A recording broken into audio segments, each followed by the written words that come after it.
Um, dois. Tá valendo? Então vamos lá. Cabeça branca é um cidadão de bem, um empresário que precisa relaxar.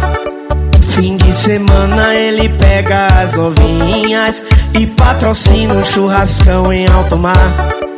A mulherada de copo na mão, biquíni, fio dental, postando foto na sua rede social.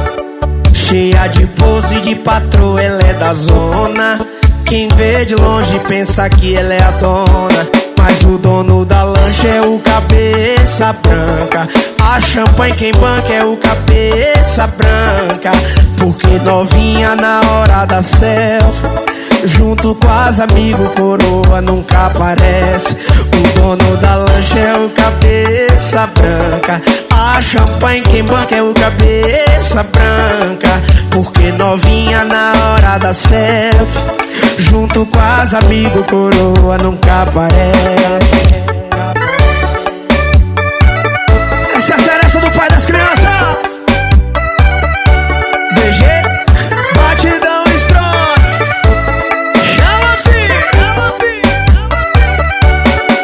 E a mulherada de copo na mão, biquíni, fio dental, postando foto na sua rede social. Cheia de pose de patroa, ela é da zona. Quem vê de longe pensa que ela é a dona, mas o dono da lancha é o cabeça branca. A champanhe quem branca é o cabeça branca.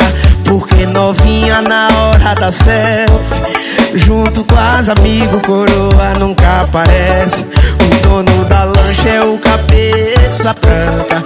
A champanhe quem banca é o cabeça branca.